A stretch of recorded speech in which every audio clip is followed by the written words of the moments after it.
Hello my all dear students. तो कैसे हैं आप लोग? उम्मीद करता हूं कि आप सभी बहुत अच्छे होंगे, बहुत मजे में होंगे और बहुत ही मजा किए होंगे आप लोग दीपावली और छठ की छुट्टियों में। तो चलिए बच्चों, आज हम लोग स्टार्ट करने जा रहे हैं एक्सरसाइज 7.1 का सॉल्यूशन। चलिए आइए देखते हैं। एक्सरसाइज 7.1 में सबसे पहला जो सवाल है, इसमें लिखा है कि फाइंड एन एंटी डेरिवेटिव और integral of the following function by the method of inspection. तो ये जो मेथड ऑफ इंस्पेक्शन से इंटीग्रल फाइंड आउट करने के लिए कह रहा है, ऐसा क्वेश्चन आपके एग्जाम में पूछा नहीं जाता है, पर फिर भी एनसीईआरटी आपसे ये मेथड ऑफ इंस्पेक्शन इसलिए करवाना चाहता है स्टूडेंट्स, ताकि आप जब मेथड ऑफ इंस्पेक्शन करेंगे तो आपको इस बात की काफी अच्छे से क्लैरिटी हो जाएगी कि डेरिवेटिव और इंटीग्रल में क्या रिलेशन होता है, और आप बहुत तेजी से फॉर्मूले को लगाना भी सीख पाएंगे। इसलिए इस प्रोस्पेक्टिव से ये मेथड ऑफ इंस्पेक्शन सीखना इंपॉर्टेंट। मेथड ऑफ इंस्पेक्शन लगाने से पहले मैं आपसे कुछ बेसिक्स डिस्कस करना चाहूंगा और एक एग्जांपल मैं अपने मन से यहां से ले रहा हूं। दैट इज, अगर आपसे पूछा जाए कि cos x का इंटीग्रल क्या होगा, है ना, और लगाएंगे हम लोग यहाँ पर मेथड ऑफ इंस्पेक्शन। तो ध्यान देना, अगर आपसे पूछा गया है कि cos x का इंटीग्रल क्या है, तो ध्यान दीजिए cos x का इंटीग्रल आपसे पूछा गया है। ठीक है क्या? ठीक है, अभी आपको जो फॉर्मूला आता है वो सब ठीक है। अभी हम लोग मेथड ऑफ इंस्पेक्शन लगा रहे हैं, तो कैसे लगाते हैं ध्यान दीजिएगा। तो cos x का इंटीग्रल निकालने के लिए आपको पहले ये सोचना है कि ये cos x किसका डेरिवेटिव होता है। ठीक है, ये cos x इसका डेरिवेटिव होता है। अगर ये cos x है तो ये जाहिर सी बात है कि cos अगर डेरिवेटिव हो रहा होगा तो sin का ही हो रहा होगा। चलो ठीक है, यहाँ पे थीटा में x है तो यहाँ पे भी थीटा में क्या देना पड़ेगा, x देना पड़ेगा। अब आप चेक करो कि क्या sin x का डेरिवेटिव cos x होता है या नहीं होता है। बिल्कुल होता है, sin x का डेरिवेटिव cos x, तो cos x का इंटीग्रल क्या बन जाएगा, sin x। इंटीग्रल है तो आप क्या लगाएंगे, प्लस c। तो इस तरीके से आप यहाँ पर यूज कर लेंगे कि भैया cos x का जो इंटीग्रल है that will be sin x plus c। तो हमने यहाँ पर जो लगाया है ये मेथड, है ना, इसी मेथड को मेथड ऑफ इंस्पेक्शन कहते हैं, है ना, जिसमें हम लोग क्या करते हैं, by the help of derivative we will get the integral value of the function, है ना। हम लोग यहाँ पर देखो डेरिवेटिव का इस्तेमाल करते हुए इंटीग्रल फाइंड आउट किया, यही होता है मेथड ऑफ इंस्पेक्शन। चलो ठीक है, तो चलिए आइए ऐसे ही करके हम लोग क्या करेंगे, क्वेश्चंस को क्या करके करेंगे। ध्यान दीजिएगा, क्वेश्चन को करेंगे तो और हम लोग का और ज्यादा अच्छे से क्लियर हो जाएगा। जैसे ध्यान दीजिए यहाँ से क्या है, sin 2x है स्टूडेंट्स, यहाँ पे ध्यान दीजिए sin 2x, और ये आपसे जानना चाहता है कि sin 2x का इंटीग्रल क्या होगा। चलो ठीक है, तो sin 2x का इंटीग्रल निकालने से पहले आपको ये सोचना पड़ेगा कि ये sin x डेरिवेटिव किसका था, ये sin x किसका डेरिवेटिव था। चलो देखते हैं ये किसका डेरिवेटिव था। तो अगर यहाँ पे साइन है तो ये ऑब्वियस है कि यहाँ पे, है ना, ये किसका डेरिवेटिव रहा होगा, cos फंक्शन का, और थीटा में 2x था तो यहाँ पर भी आप क्या लेंगे, थीटा में 2x ही लेंगे। चलिए ठीक है, अब आप चेक करेंगे कि क्या सच में cos 2x का डेरिवेटिव sin 2x होता है। तो जब आप आएंगे चेक करेंगे तो देखेंगे हाँ, cos समथिंग का जो डेरिवेटिव होता है वो sin समथिंग नहीं, माइनस sin समथिंग होता है, तो माइनस sin समथिंग लगा देंगे आप। और चूंकि चेन रूल है, यहाँ पर 2x आ चुका है ना, तो यहाँ पे क्या करेंगे, फिर समथिंग का डेरिवेटिव करेंगे आप, तो 2x का डेरिवेटिव क्या हो जाएगा, 2 हो जाएगा। चलिए ठीक है, तो चेक करो यहाँ से हमको मिल चुका है -2 sin 2x का इंटीग्रल मिल गया है, पर हमको लाना क्या था, sin 2x का इंटीग्रल। तो ध्यान दीजिए यहाँ से क्या करेंगे हम लोग, तो यहां से हम लोग क्या करेंगे, ये वाला -2 जो यहाँ पर एक्स्ट्रा आया हुआ है इसको उठाकर आप इस तरफ लेते आइएगा, ये यहाँ पर इनटू में था तो इधर आएगा तो डिवाइड में बन जाएगा। ठीक है, तो इस तरीके से हम लोगों के पास वैल्यू आ जाएगी, है ना, sin 2x के इंटीग्रल की, that is integral of sin 2x dx बराबर क्या मिल गया, -cos 2x बाई में 2 और प्लस में c, ये माइनस केवल ऊपर चढ़ा दिया गया है। ठीक है क्या? ठीक है, ये तो हो गया हमारा मेथड ऑफ इंस्पेक्शन। अब आप चाहे तो इसी सवाल में ना चेन रूल भी लगा सकते हैं। देखो चेन रूल कैसे अप्लाई करते हैं हम लोग और कब अप्लाई करते हैं, ये जानना बहुत जरूरी है इंटीग्रल के केस में। जैसे समझो यहाँ से अगर आपसे पूछा गया था कि इंटीग्रल ऑफ sin 2x क्या होगा, इंटीग्रल ऑफ sin 2x क्या होगा, है ना, तो ध्यान दीजिए, तो sin 2x का इंटीग्रल x के रिस्पेक्ट में क्या होगा। तो यहाँ पे ध्यान दीजिएगा, साइन के समथिंग में यानी इसके सबस्क्रिप्ट में बैठा हुआ वैल्यू अगर लीनियर फंक्शन हो, देखो तो ये 2x का लीनियर है या नहीं है, बिल्कुल x का पावर 1 है तो ये लीनियर है। अगर फंक्शन के सबस्क्रिप्ट में बैठा हुआ वैल्यू अगर वो लीनियर हो, क्या हो, लीनियर हो, तब आप चेन रूल लगा सकते हैं इंटीग्रल के केस में। ठीक है क्या? तो ध्यान दीजिएगा यहाँ पे चेन रूल कैसे अप्लाई होता है। आपको पता है कि साइन समथिंग का इंटीग्रेशन माइनस कॉस समथिंग होता है, तो माइनस कॉस समथिंग लगा दीजिएगा यहाँ पे, जो भी यहाँ पे है ना, साइन हाथी का इंटीग्रेशन माइनस कॉस हाथी भी बोल सकते हैं। और बाई में आपको रखना है यहाँ पर क्या, जो समथिंग है उसका डेरिवेटिव, है ना, जो 2x है हमारा, ये समथिंग है उसका डिफरेंशिएशन करके आपको क्या करना है, बाई में रखना है। तो 2x का डेरिवेटिव क्या हो जाएगा, 2, और प्लस में क्या हो जाएगा, c। तो आप चेक करिए यही चीज यहाँ पर लिखा हुआ है। ठीक है क्या? तो आप चाहे तो चेन रूल भी अप्लाई कर सकते हैं। हाँ, ध्यान रखिएगा कि अगर आप डेरिवेटिव था, अगर डेरिवेटिव होता sin 2x का, तो हम लोग यहाँ पर कैसे चेन रूल अप्लाई करते थे, तो यहाँ साइन समथिंग का डेरिवेटिव लिखते थे हम लोग, और साइन समथिंग का डेरिवेटिव होता था कॉस समथिंग, और फिर समथिंग का डेरिवेटिव करके मल्टीप्लाई करते थे यहाँ पे हम लोग, तो 2x का डेरिवेटिव क्या हो जाता था 2, यानी कि डेरिवेटिव में है ना फंक्शन का डेरिवेटिव करने के बाद समथिंग का डेरिवेटिव करके मल्टीप्लाई किया जाता था। लेकिन इंटीग्रल में फंक्शन का इंटीग्रल करने के बाद फंक्शन का पहले इंटीग्रल करेंगे और जो समथिंग है उसका डेरिवेटिव फाइंड करके डिवाइड में रखेंगे। तो ये तरीका होता है चेन रूल में, चेन रूल अप्लाई करने का। और चेन रूल हम लोग तब अप्लाई करते हैं जब फंक्शन का सबस्क्रिप्ट लीनियर हो, ठीक है ना। ये सारी चीजें आपको ध्यान में रखनी है, इस एक्सरसाइज में काम आने वाला है। तो चलिए आइए देखते हैं यहाँ से। तो देखिए यहाँ पे क्या है ना कि cos 3x का आपसे इंटीग्रल जानना चाह रहा है। चलिए देखते हैं इंटीग्रल, है ना।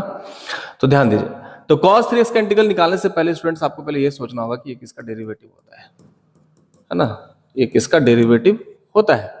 तो cos जो है बच्चों यहाँ पे दिख रहा है कि cos है, तो ये डेरिवेटिव रहा होगा जरूर साइन फंक्शन का ही। थीटा में यहाँ पे 3x है तो आप यहाँ पे 3x लेंगे और आपको पता चलेगा, चलो अब आप चेक करेंगे इसको, है ना, कि साइन समथिंग का डेरिवेटिव cos समथिंग होता है। लेकिन यहाँ पर चूंकि समथिंग है तो समथिंग का भी डेरिवेटिव करके आपको क्या करना पड़ेगा, वहां मल्टीप्लाई करना पड़ेगा। तो 3x का डेरिवेटिव क्या हो जाएगा, 3 हो जाएगा। चलो ठीक है, अभी आप गौर करिए कि अभी हमारे पास 3 cos 3x का इंटीग्रल आ चुका है, लेकिन हमको चाहिए किसका था, cos 3x का। यानी कि ये जो 3 है ना, ये हमारे पास एक्स्ट्रा है। इस वाले 3 को उठाकर यहाँ से क्या करना है, इधर लेते आना है। यहाँ पे ये इंटू में था तो यहाँ पे आएगा तो कहाँ जाएगा, डिवाइड में।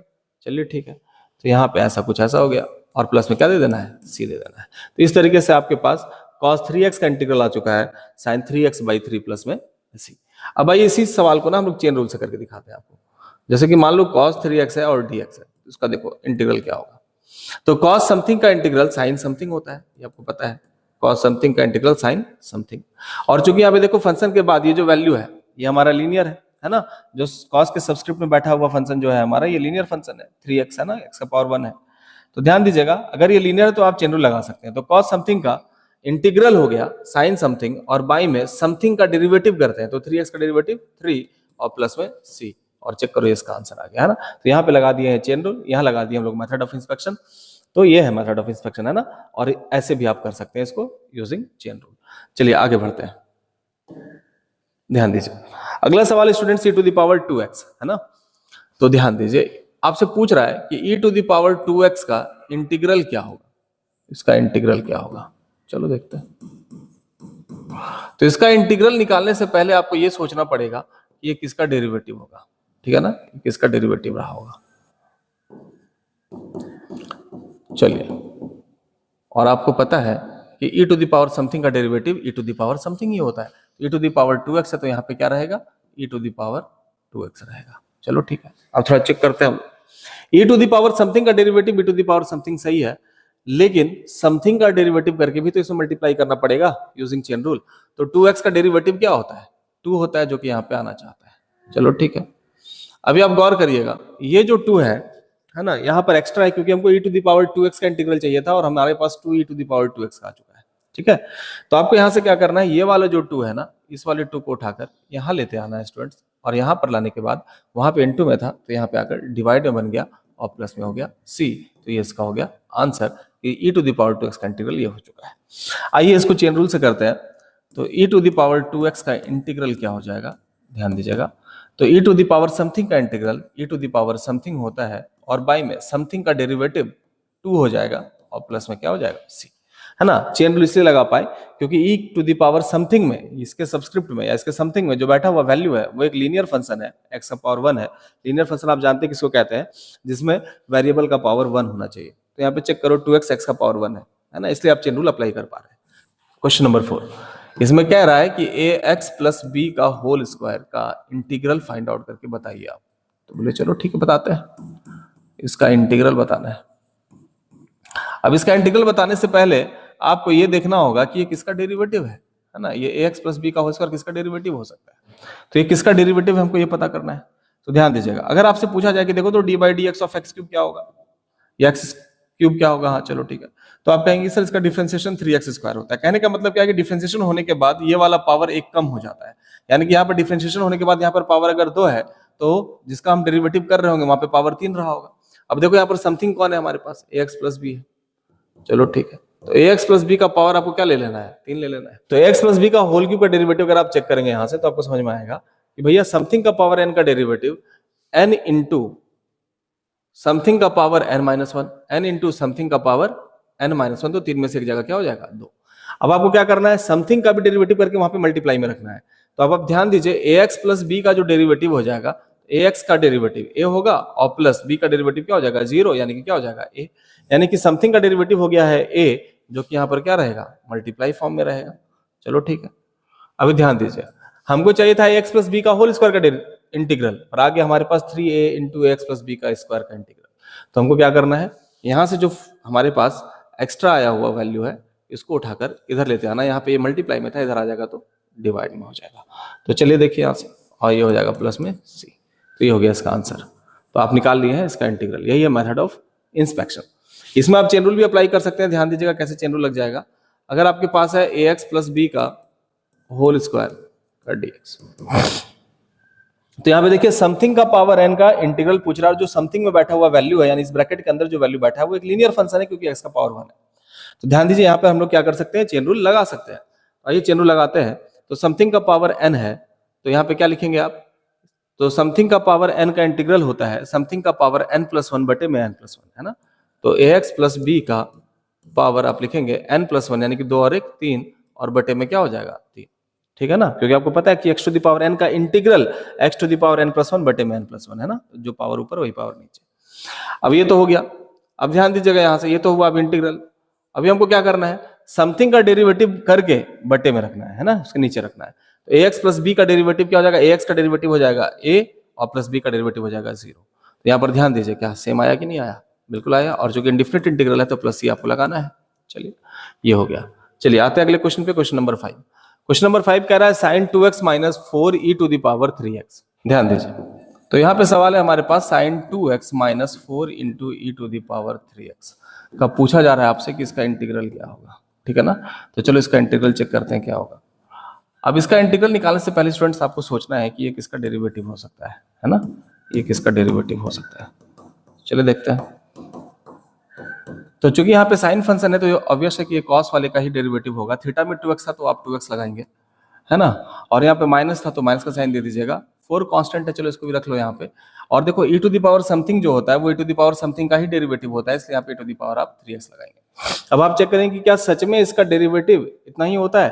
तो आप जब देखेंगे तो देखेंगे कि cos 2x का डेरिवेटिव है ना, cos समथिंग का डेरिवेटिव माइनस साइन समथिंग होता है, तो माइनस साइन समथिंग, और समथिंग यहाँ पे कौन है 2x का डेरिवेटिव क्या हो जाएगा 2 हो जाएगा। चलो ठीक है, माइनस के लिए माइनस रहा, 4 के लिए 4 रहा, e to the power something का derivative e to the power something रहा, और समथिंग का डेरिवेटिव अभी बचा हुआ है, यानी 3x का डेरिवेटिव कितना हो जाएगा 3। इसके साथ इंटू में कौन आ जाएगा 3 आ जाएगा, इसके साथ एक और एक्स्ट्रा में आ जाएगा इंटू में 3। चलो ठीक है। अब देखो यहाँ पे जो एक्स्ट्रा है, देखो ये जो व्हाइट वाला पार्ट आपको दिख रहा है ना, बस यही हमारा सवाल है, देख लो यहाँ पे, है ना, यानी कि ये जो येलो वाला जो यहाँ पर आया हुआ है वो एक्स्ट्रा आया हुआ है। तो इस वाले फंक्शन में -2 मल्टीप्लाइड है, तो आपको क्या करना है, इस वाले फंक्शन से -2 को उठाकर, इसके पहले वाले फंक्शन में -2 मल्टीप्लाइड था, तो इसके पहले वाले फंक्शन में -2 कहाँ पे आ जाएगा डिवाइड में, मल्टीप्लाई में था तो डिवाइड में आ जाएगा। अच्छा देखो, ये दूसरे वाले फंक्शन में 3 मल्टीप्लाइड फॉर्म में था, तो दूसरे वाले फंक्शन से ये जो 3 है जो मल्टीप्लाइड फॉर्म में था ये उठ कर आएगा यहाँ पर दूसरे वाले फंक्शन में, और यहाँ पर आकर डिवाइड वाला फॉर्म बनाएगा, ठीक है क्या।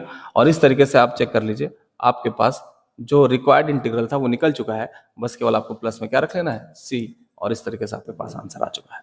तो ये था भैया method of integral, sorry method of inspection. अभी चेक करो, यहाँ पर हम लोग इसमें चेन रूल लगाते हैं और चेक करते हैं कि क्या ये आंसर सेम आ रहा है या नहीं आ रहा है, ठीक है क्या। ध्यान दीजिए, सवाल था हमारे पास integration of sin 2x minus 4 into e to the power 3x dx। आपको पता है कि जब इंटीग्रेशन में 2 या 2 से अधिक फंक्शन प्लस या माइनस के साथ सेपरेट आउट हो तो अलग अलग इंटीग्रेशन होता है। तो एक बार इसका इंटीग्रेशन करेंगे, एक बार इसका करेंगे, है ना, x के रिस्पेक्ट में। तो पहले इसका कर रहे हैं, साइन समथिंग का इंटीग्रेशन माइनस कॉस समथिंग होता है, तो माइनस कॉस समथिंग लेंगे, और बाय में समथिंग का डिफरेंशिएशन करेंगे तो 2x का डेरिवेटिव हो जाएगा 2, है ना। और आपको पता है कि जब फंक्शन का सबस्क्रिप्ट लीनियर हो तो हम लोग चेन रूल लगा सकते हैं, तो लगाए हैं। माइनस के लिए माइनस लिखे, 4 कांस्टेंट था, बाहर आया, बाहर किए e to the power 3x है, तो e to the power something यहाँ पे लीनियर फॉर्म है इसका, देख लो 3x है, तो यहाँ पर भी चेन रूल लगा सकते हैं आप। तो e to the power something का डेरिवेटिव हो जाएगा e to the power something, और बाय में क्या करेंगे समथिंग का डेरिवेटिव, तो 3x का डेरिवेटिव क्या हो जाएगा 3, और प्लस में क्या हो जाएगा c।